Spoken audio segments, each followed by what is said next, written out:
ബംഗളൂരുവിൽ വാഹനാപകടത്തിൽ മലയാളി വിദ്യാർത്ഥിക്ക് ദാരുണാന്ത്യം. എറണാകുളം കടുങ്ങല്ലൂർ സ്വദേശി ആൽബി ജോൺ ജോസഫാണ് മരിച്ചത്. കോളേജിലേക്ക് പോകുന്നതിനിടെ ആൽബി സഞ്ചരിച്ച ബൈക്ക് ലോറിയുമായി കൂട്ടിയിടിക്കുകയായിരുന്നു. വിവരങ്ങളുമായി മുഹമ്മദ് റഹീസാണ് ചേരുന്നത് ചെന്നൈയിൽ നിന്ന്. റഹീസ്, ഒരു ദാരുണാന്ത്യം, വിശദാംശങ്ങൾ പറയൂ.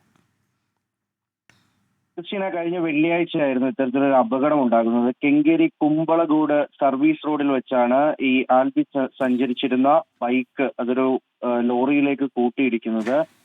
ആൽബിൻ ജോൺ ജോസഫ് എന്നാണ് മുഴുവൻ പേര്. 18 വയസ്സാണ്. എറണാകുളം വെസ്റ്റ് കടുങ്ങല്ലൂർ സ്വദേശിയാണ് ഇദ്ദേഹം. അപ്പോൾ ഇദ്ദേഹം ഈ ബംഗളൂരുവിലെ സ്വകാര്യ കോളേജിൽ ബിടെക് വിദ്യാർത്ഥിയായിരുന്നു.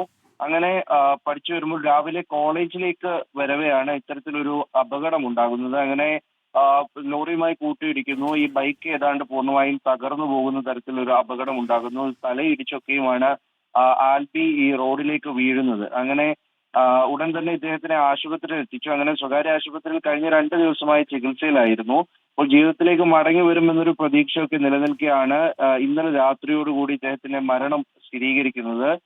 രാത്രി വൈകിയാണ് ഇദ്ദേഹം മരിക്കുന്നത്. അങ്ങനെ എന്തായാലും ഈ മൃതദേഹം അടക്കം നാട്ടിലേക്ക് കൊണ്ടുവരാനുള്ള നടപടികൾ ഇപ്പോൾ തുടങ്ങിയിട്ടുണ്ട്. എന്തായാലും വളരെ ദാരുണമായിട്ടുള്ള അന്ത്യമാണ്. 18 വയസ്സുള്ള ഒരു വിദ്യാർത്ഥിയാണ് മരിച്ചിരിക്കുന്നത്. ബംഗളൂരുവിൽ സംഭവിച്ച വാഹനാപകടത്തെക്കുറിച്ചുള്ള വാർത്തയുടെ വിശദാംശങ്ങൾ നൽകുകയായിരുന്നു മുഹമ്മദ് റഹീസ്.